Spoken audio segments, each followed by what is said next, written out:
दोस्तों, आंदोलन तो आपने बहुत देखे होंगे, मगर आंदोलन में आने के बाद होता क्या है?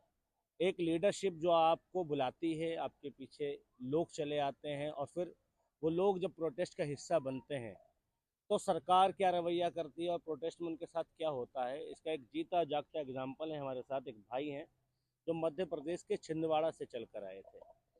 क्या नाम है भाई आपका? मेरा नाम विजय कुमार है। मैं छिंदवाड़ा मध्य प्रदेश के छिंदवाड़ा से हूँ।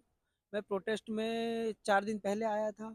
आज सुबह हमको ऐसा अनुमान था कि कल से ही हमको पुलिस डिटेन करने की कोशिश कर रही थी आंदोलनकारियों को। तो आज सुबह ही, जैसे हम रात से भी हमको अनुमान था कि पुलिस डिटेन करेगी, तो सुबह हम आंदोलन की संसद की ओर कूच करने वाले थे। तो जैसे ही हम कूच करने वाले थे तो हम लगभग 200-300 मीटर आए आगे, तो बैरिकेड लगे हुए थे। हमने बैरिकेड को क्रॉस नहीं किया था क्योंकि दीपके जी ने बोला गया था कि पीसफुल प्रोटेस्ट करना है। तो हम पीसफुल प्रोटेस्ट कर रहे थे, एकदम शांतिपूर्ण ढंग से आगे की ओर बढ़ रहे थे। जैसे ही पुलिस ने बैरिकेड करने से पहले ही लाठीचार्ज कर दी, और लाठीचार्ज करने के बाद इतना रवैया खराब था पुलिस का कि पुलिस एकदम से हमारे लठ मारने के बाद भी हमारा फोन तोड़ दिया गया पूरी तरीके से। आईफोन था, आईफोन भी तोड़ दिया गया। उसके बाद मैं उनसे मदद की अपील कर रहा हूँ कि मेरा पैर काम नहीं कर रहा है तो मुझे उठा लो। उठाने की अब एवज में बोले आपको उठाएंगे नहीं। हम वहीं पड़े थे 10 से 12 मिनट। उसके बाद हमारे कई सहयोगी लोगों ने हमको उठा के लेके आए। और आंदोलन तो रुकेगा नहीं।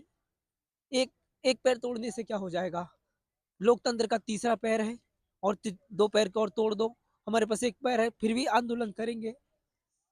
देश में लोग जिस प्रकार शिक्षा व्यवस्था हो गई है, एक एग्जाम अच्छे से, सरकार की चुनाव पूरे टाइम पे होते हैं। एक एक शिक्षा ही एक ऐसा मुद्दा है जहां इनको एग्जाम नहीं लेना है, किसी तरीके से पेपर आयोजित नहीं कराने, और आयोजित भी करा दिए तो कोर्ट इस केस में लटका देना आंदोलन है। से आप क्यों जुड़े?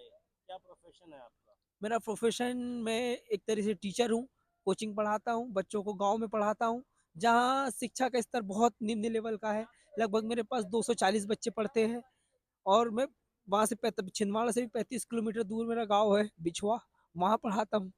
वहाँ कोई कोचिंग की कोई व्यवस्था नहीं है, केवल अकेला टीचर हूँ।